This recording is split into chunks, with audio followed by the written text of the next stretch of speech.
Hi friends, welcome back to our channel Salt and Pepper. എല്ലാവർക്കും സുഖം തന്നെയല്ലേ? ഞങ്ങൾ എല്ലാവരും കൂടെ സിനിമ കാണാൻ പോകണം. അപ്പോൾ ഞാൻ ഓർത്തു എന്നാ പിന്നെ ഒരു പോപ്കോൺ ഉണ്ടാവാം. നമുക്ക് സിനിമ എന്ന് കേൾക്കുമ്പോഴേ ആദ്യം തോന്നുന്നതാ പോപ്കോൺ. അപ്പോൾ നമുക്ക് പെട്ടെന്ന് ഒരു പോപ്കോൺ ഉണ്ടാക്കാം. എന്നിട്ടാവാം സിനിമ കാഴ്ച.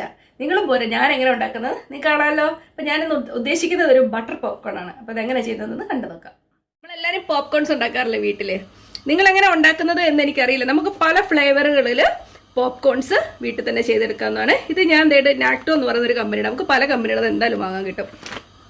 ഇതുകൊണ്ടായിരിക്കും ഉണ്ടാക്കാൻ പോകുന്നത്. ഞാൻ ബട്ടർ പോപ്കോൺ ആണ് ഇപ്പോൾ ഉണ്ടാക്കുന്നത്, കാരണം കുട്ടികൾക്ക് അതാണ് ഇഷ്ടം. നിങ്ങൾക്ക് വേണമെങ്കിൽ സ്പൈസി പോപ്കോൺസോ അല്ലെങ്കിൽ സ്വീറ്റ് ആൻഡ് സവർ നിങ്ങൾക്ക് ഇഷ്ടമുള്ള രീതിയിൽ പോപ്കോൺസ് ചെയ്തെടുക്കാൻ പറ്റും. അപ്പം എന്തായാലും ഞാൻ ബട്ടർ പോപ്കോൺ എങ്ങനെ ചെയ്യുന്നത് കാണിച്ചു തരാം. അപ്പം നമ്മുടെ പാൻ വെച്ചിട്ടുണ്ട്, പാൻ ചൂടായി വരുന്നുണ്ട്. അതിലേക്ക് ഞാനിവിടെ ബട്ടർ ആഡ് ചെയ്യാൻ പോവുകയാണ്. കേട്ടോ, നമുക്ക് ആവശ്യത്തിനുള്ള ബട്ടർ, നമുക്ക് നല്ല ടേസ്റ്റ് കിട്ടും കേട്ടോ. ഞാൻ അത്രയും ബട്ടർ ഇതിനകത്തേക്ക് ചേർത്തിട്ടുണ്ട്. ഇത് നന്നായിട്ടൊന്ന് അലുത്തോട്ടെ. അപ്പോൾ ബട്ടർ നന്നായിട്ട് ചൂടായി വന്നിട്ടുണ്ട്. ഇതിലേക്ക് നമുക്ക് കുറച്ച് പോപ്കോൺ ആഡ് ചെയ്യാം. ഒത്തിരിയുടെ ആവശ്യമില്ല, കാരണം ഇച്ചിരി ഇടുമ്പോഴേ നിങ്ങൾക്ക് അറിയാമല്ലോ എത്രമാത്രം അത് പൊങ്ങി വരുമെന്ന്. ഇത് നിറച്ചും ഇതുണ്ടാവും. അപ്പം കണ്ടോ, അതെ. എന്നിട്ട് ഇതുപോലെ ഒന്ന് ഇടയ്ക്ക് കൊടുക്കുക. നിങ്ങൾക്ക് മസാല ആഡ് ചെയ്യണം അല്ലെങ്കിൽ ഇപ്പം ചില്ലി ആഡ് ചെയ്യണം എന്നുണ്ടെങ്കിൽ ഈ അവസരത്തിൽ നിങ്ങൾക്ക് ചേർത്ത് കൊടുക്കാവുന്നതാണ് കേട്ടോ. അപ്പോൾ നിങ്ങൾക്ക് നല്ല സ്പൈസി ആയിട്ടുള്ള കിട്ടും. നിങ്ങൾക്ക് സോൾട്ട് വേണമെങ്കിൽ ആഡ് ചെയ്യാം. ഇതിന് ഇച്ചിരി സോൾട്ട് ഉള്ളതുകൊണ്ടാണ് ഞാൻ ആഡ് ചെയ്യാത്തത് കേട്ടോ. കേട്ടോ, ഇത് നന്നായിട്ടൊന്ന് ഇളക്കി കൊടുക്കുക. ഇത് നന്നായിട്ടൊന്ന് മൂക്കട്ടെ. അത് കഴിയുമ്പോൾ ഇത് പൊട്ടി പൊട്ടി വരാൻ തുടങ്ങും. നല്ല ടേസ്റ്റാണ്. ഇത് നല്ല ബട്ടറാണ്, അതുകൊണ്ട് തന്നെ നല്ല മണമൊക്കെ വരുന്നുണ്ട്. കണ്ടോ, അടിപൊളി.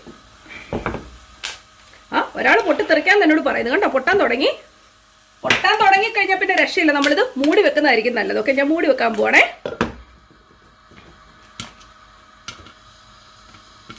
അപ്പൊ ഇത് തൃശ്ശൂർ പൂരത്തിന് ഇവിടെ തിരി കൊളുത്തിയേക്കുന്നു.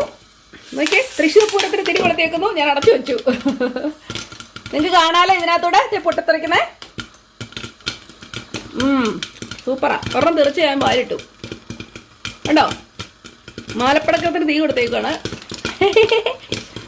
എൻ്റെ ഒച്ച ഇച്ചിരി അടച്ചായിരിക്കുന്നു കേട്ടോ, ക്ഷമിക്കുക. എനിക്ക് ചെറിയൊരു ജലദോഷം ഉണ്ട്, അതുകൊണ്ടാണേ. നല്ല രസമാണ്, നല്ലൊരു മ്യൂസിക്കാണ് ശരിക്കും പറയുകയാണെങ്കിൽ. അതുകൊണ്ട് ഇപ്പം തന്നെ പാത്രം നിറയും. നമ്മൾ ഒരു പിടി ഇട്ട് കൊടുത്താൽ മതി, സംഭവം നിറയും. നല്ല ഒരു പിടി ഇട്ടേ ഉള്ളൂ. അടിപൊളി സ്വാദിഷ്ടമായ പോപ്കോൺ റെഡി ആയിട്ടുണ്ട്. ഇത് കരിഞ്ഞു പോയിട്ട് ഒന്നുമില്ല, നല്ല സുന്ദരമായിട്ടാണ് ഇരിക്കുന്നത്. ഇത് തൊലിയായി നിങ്ങളീ കാണുന്നു കേട്ടോ. അടിപൊളി. നല്ല ടേസ്റ്റുമാണ്. എന്തായാലും നമുക്ക് ഇതിനെ ഒരു പാത്രത്തിലേക്ക് മാറ്റാം. നിങ്ങൾക്ക് ഷുഗർ ചേർക്കണമെന്നുണ്ടെങ്കിൽ നമ്മൾ ഷുഗർ സെപ്പറേറ്റ് നമ്മൾ ഒന്ന് മെൽറ്റ് ചെയ്തതിന് ശേഷം ഇതിലേക്ക് ആഡ് ചെയ്ത് കൊടുത്താൽ മതി കേട്ടോ. അപ്പം ആ ഒരു ടേസ്റ്റ് കൂടെ നമുക്ക് കിട്ടും. ഇപ്പം പിള്ളേർക്ക് ഇവിടെ ആർക്കും ഷുഗർ ഇഷ്ടമില്ലാത്തതുകൊണ്ടാണ്. പക്ഷെ നമ്മൾ സെപ്പറേറ്റ് മെൽറ്റ് ചെയ്തിട്ട് ഇതിനകത്തോട്ട് ചേർത്ത് കൊടുത്താൽ മതി. ഈ ഉണ്ടാക്കിയതിന് ശേഷം മിക്സ് ചെയ്യുക. അപ്പം നല്ല ടേസ്റ്റ് ആയിരിക്കും. ഇതാ നോക്കിക്കേ, കറക്റ്റായിരുന്നു. നമുക്ക് ഒന്നുപോലും പൊട്ടാതിരുന്നിട്ടില്ല. എല്ലാവരും നല്ല സുന്ദരമായിട്ട് വന്നിട്ടുണ്ട്. അപ്പോൾ ഇവിടെ പോപ്കോൺ റെഡി ആയിട്ടുണ്ട്. നിങ്ങൾക്ക് ഏത് ഫ്ലേവറിൽ വേണമെങ്കിലും ഇത് ചെയ്തെടുക്കാവുന്നതേ ഉള്ളൂ. ഞാനിവിടെ ബട്ടറാണ് ഉണ്ടാക്കിയേക്കുന്നത്. ബട്ടർ പോപ്കോൺ ആണ്. നിങ്ങൾക്ക് വേണമെങ്കിൽ സ്പൈസി ആയിട്ടുള്ളത് ഉണ്ടാക്കാം. സ്പൈസി ആയിട്ടുള്ളത് ഉണ്ടാക്കാൻ വേണ്ടി അധികം പാടൊന്നുമില്ല കേട്ടോ. നിങ്ങൾക്ക് ഒന്നുകിൽ ഓയിൽ ഒഴിച്ചിട്ട് ചെയ്യാം, അല്ലെങ്കിൽ ഇതുപോലെ തന്നെ ബട്ടർ ഉപയോഗിച്ചതിന് ശേഷം അതിലേക്ക് ഇച്ചിരി മഞ്ഞപ്പൊടി, ഇച്ചിരി മുളക് പൊടി, അതിനുശേഷം നമ്മുടെ പോപ്കോണിൽ ഇട്ട് നന്നായിട്ട് ആ എണ്ണയിലിട്ട് ഇളക്കുക. അതിനുശേഷം അവൻ അവിടെ തന്നെ കിടന്ന് പൊട്ടിത്തെറിച്ചോളും കേട്ടോ. ഇതുപോലെ അങ്ങനെ ആയിക്കോളും. ഇതിലെല്ലാം നന്നായിട്ട് സ്പൈസ് ആവുകയും ചെയ്യും. നിങ്ങൾക്ക് എല്ലാവർക്കും ഇഷ്ടപ്പെടും അങ്ങനത്തെ ഫ്ലേവർ ഇഷ്ടമുള്ളവർക്ക് കേട്ടോ. ഇനിയിപ്പോൾ ഷുഗർ ഫ്ലേവറാണ് നിങ്ങൾക്ക് വേണ്ടത് എന്നുണ്ടെങ്കിൽ ഇത് ഷുഗർ സെപ്പറേറ്റ് നിങ്ങൾ അലിയിച്ചെടുത്തതിന് ശേഷം ഇത് ഉണ്ടാക്കിയതിന് ശേഷം അതിലേക്ക് മുഴുവനൊന്ന് മിക്സ് ചെയ്തെടുക്കുക. അങ്ങനെയാണ് ചെയ്യേണ്ടത്. അപ്പം എന്തായാലും നിങ്ങളെല്ലാം ട്രൈ ചെയ്യുക. ഒരുപക്ഷെ നിങ്ങൾ ഇങ്ങനെ ഉണ്ടാക്കുന്നതായിരിക്കാം, എന്നാലും ട്രൈ ചെയ്യുക. കുട്ടികൾക്കൊക്കെ ഇഷ്ടമാവും, നമുക്ക് ഇഷ്ടമാകത്തില്ലേ. അപ്പം എന്തായാലും എനിക്ക് ഭയങ്കരമായിട്ട് ഇഷ്ടമാണ് ഇതിൻ്റെ ടേസ്റ്റ്. തിന്നാൻ തുടങ്ങിയാൽ പിന്നെ നിർത്താൻ പറ്റത്തില്ല, കണ്ടിന്യൂസ് തിന്നുകൊണ്ടേ ഇരിക്കുക. അതാണ് ഇതിൻ്റെ ഒരു പ്രശ്നം. അപ്പം എന്തായാലും എല്ലാവരും ട്രൈ ചെയ്യുക. ഇഷ്ടപ്പെട്ടാൽ ലൈക്ക് ചെയ്യുക, ഷെയർ ചെയ്യുക, സബ്സ്ക്രൈബ് ചെയ്യുക. നമുക്ക് വീണ്ടും നല്ലൊരു കാര്യമായിട്ട് ഉടനെ തന്നെ കാണാം. അതുവരേക്കും താങ്ക് യു, ബൈ.